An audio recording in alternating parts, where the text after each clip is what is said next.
Hey fans, Drew here with Smokecraft Barbecue, and today we're doing one of my favorite appetizers. Today, we're doing bacon-wrapped smoked jalapeno poppers. So we're gonna start off today with some good-sized jalapenos, all right? And we're just gonna cut off the ends here, and we're just cut them right in half. And as we cut them right in half, we're gonna take a spoon. You can see we got there. We wanna get all these seeds out. The jalapeno itself isn't going to be that spicy once we smoke it, as long as we get all the seeds in the middle out. So we get a nice little trough here in the middle every single time. So jalapenos are something very easy to go ahead and prep, easy to do. So we're going to go do that. Now, if you want to be fancy and leave the end on, you can do that too. We'll leave the end on this one. But the same process, we're going to go ahead and take that spoon right through the middle there and get all of that stuff out. And the end's going to come off anyway on that one. So go ahead and scrape it all out, get it all out there. And when you're buying these, when you're buying jalapenos, you just got to remember, you don't actually need to buy that many when you're having some friends over, because you're cutting them in half. You get 2 out of every single one. I think sometimes I've gone overboard and bought myself a few too many. But you know what? These are one of those things that you never can have too many of when you have friends over. So go ahead, break them up, get all that stuff out of the middle. You want to leave nice little troughs so you're going to be able to fill these in. And just be careful you don't kind of tear the sides too much as you do it. All right, so we quickly just did several here. We're going to do several more on the side. But what we're going to do now, we've got those to the side here. Now what we want to do is we want to go ahead and mix up what we're going to put inside of our jalapeno poppers. So we're going to take 1 block of Philadelphia cream cheese. I really feel strongly that you shouldn't skimp on your product. So make sure you get good quality cream cheese. It's got a nice high fat content. That's going to go well. Now we've left this out for about an hour, so it's nice and soft. And we want it soft so we can work with it and mold it and so forth. So we're going to drop that into our bowl. And now I got about ½ a cup of sharp cheddar cheese. So we shred it ourselves. Really important to get good melting cheddar cheese that you shred it yourself. Don't buy the pre-shredded stuff, because that's covered in a little bit of cornstarch and it just doesn't melt quite as well. So we shredded this ourselves. Toss that right on top there. All right. And now we're going to take some Sugar's Barbecue American All-Star barbecue rub. This is a good everyday all-purpose rub, and we're going to put about a tablespoon of that in here. We're just going to kind of eyeball it today. But you can put your own favorite rub. You could put a couple other things in here. You could do taco seasoning. You could put some paprika, some garlic powder, some onion powder, and mix it up that way. But I like to just keep it simple and use a pre-made rub, something that's a generic everyday barbecue rub that's not meant for any specific meat. This stuff goes on everything, and it is fantastic. So what I'm going to do now, I'm going to take a spatula, and I'm just going to begin to kind of like fold this all in and bend it in. And like I said, it's really important that you have that softened cream cheese, because if your cream cheese isn't soft while you try and mix the stuff up, you're going to be in for quite a battle. So we're going to mix it up. It doesn't have to be perfect. You know, you're just trying to really get that rub into that cheese and get it all set up nicely. And so when you scoop out individual, spoonfuls of this here, you got a good, nice mixture mixed up, ready to go. And don't be afraid to get your hands dirty, folks. You are cooking. Might as well get your hand in there if you need to. So you can see just the color of the cream cheese is changing just a little bit from that rub. And so you can tell we're going to have a little bit of flavor coming through that cheese as we do it. And really, that's all we got to do there. So, got a nice little mix. It's good to go. All right, so now we got our mix. We got our rub. We got our poppers. So now what we're going to do is we're going to take some Smithfield Applewood thick cut bacon. I really like the thick cut bacon when wrapping things. I know some people say use a thin cut bacon, but really, once the bacon starts to cook, it's going to shrink. And having the thick cut bacon ensures that you make sure you got good coverage all the way around your jalapenos. All right, so we got bacon open there. I'm gonna take a different spoon here that doesn't make sure we don't have any of our jalapenos on it. Now I'm gonna take a jalapeno. I'm gonna take a spoonful of our mix. Now I'm just gonna spread it in there. Now I just want it kind of flat inside of this. So we're gonna just put it flat right in there. Just like that. If I overdo this, it is going to leak everywhere as I go. So now I'm going to take a whole strip of bacon, take the whole piece, And we're gonna start at the top, and we're gonna wrap it all the way around. And you're gonna wanna overlap just a little bit, all right? The reason we're gonna overlap a little bit is as we cook, this bacon is gonna begin to cook down, and you wanna make sure you get it all the way around and cover as all the way through that popper, all the way down.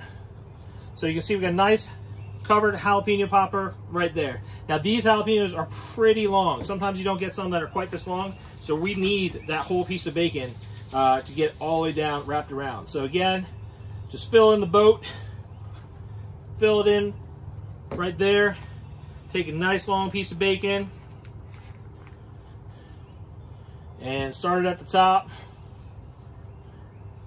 Then begin just to overlap it around. Again, overlapping just a little bit to make sure you get all the way covered and all the way down and around. And that's it. So what we're going to do, we're going to go ahead and take a moment, fill all these out. And then once we've got these done, we're going to do one more thing to them to really help accentuate some flavors. Before we get them on our smoker, even though we already have some rub inside of the mix, I'm going to put a little bit more rub on them. So let me wrap this one up here.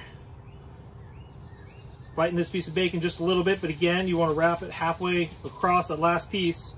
Make sure you get good coverage all the way around. And that way when it shrinks up, you're all good. All right.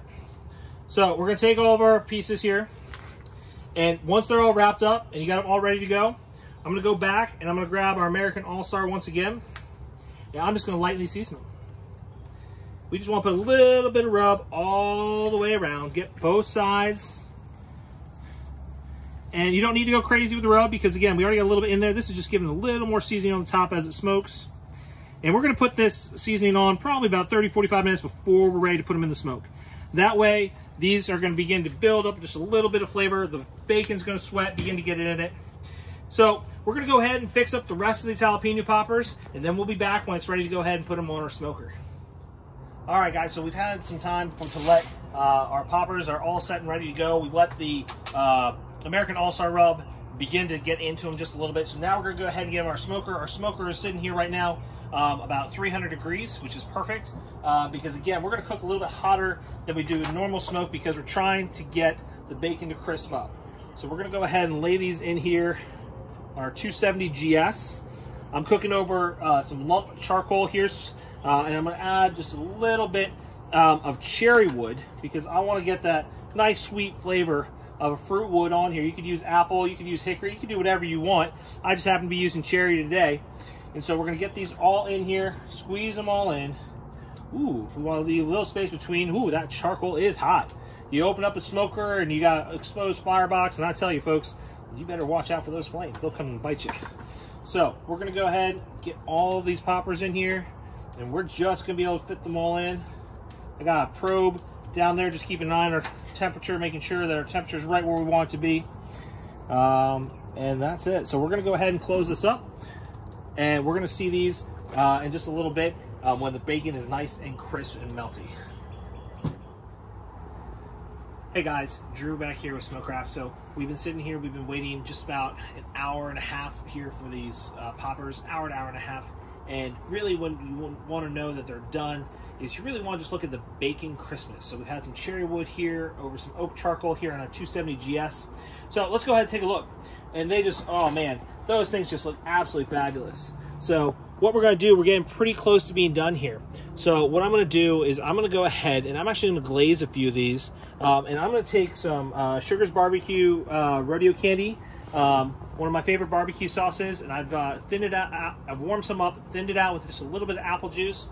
You know, about 2-to-1 sauce to apple juice, and it's just warm because you always want to have warm sauce going onto your food. And I'm just going to go ahead. I'm just going to base some of these here. And I'm just going to put a little bit of barbecue sauce on here. We're just going to just give it a nice little glaze. And this nice little glaze is just going to add that little added sweetness to that final little bite as we get into these poppers. So you can see that cheese just popping out. You know, this is why you overlap that bacon. So as it begins to cook down, you know, begins to pull apart, you are able to hold all that cheese in on the middle there. Oh, look at that, just looks so good. And I'm just gonna do 2 more because I'm gonna leave a couple on the end just in case anybody wants one without sauce on it. But oh man, I cannot wait to try these. So we're gonna go ahead and glaze these up. We're gonna give them another about 15 minutes now that we put this glaze on it, because we want this glaze to set up and not just be, you know, and really kind of set. And once this is set, we're gonna go ahead and pull these out and check them out and see how they are. So we'll check back in just a few minutes. All right, guys, so it's been about 15 minutes now since we glazed our poppers, so we're gonna go ahead and take everything off right now. Total cook time, I double checked, it's been about an hour and a half total cook time to this point. So we glazed about an hour and 15 minutes.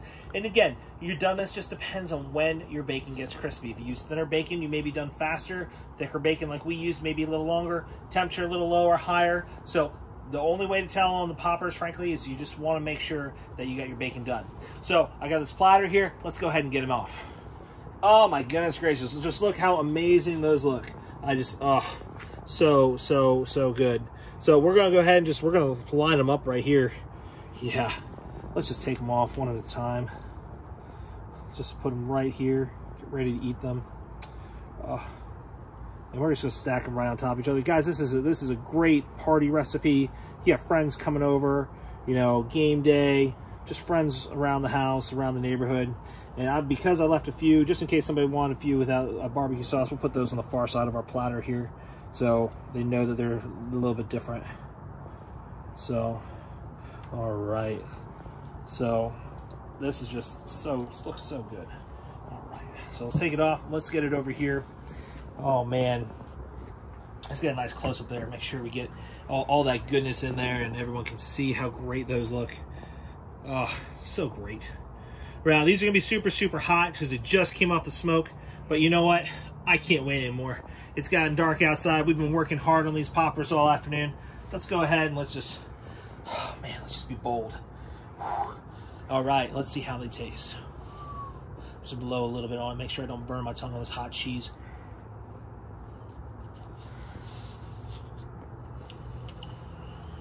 Oh my God.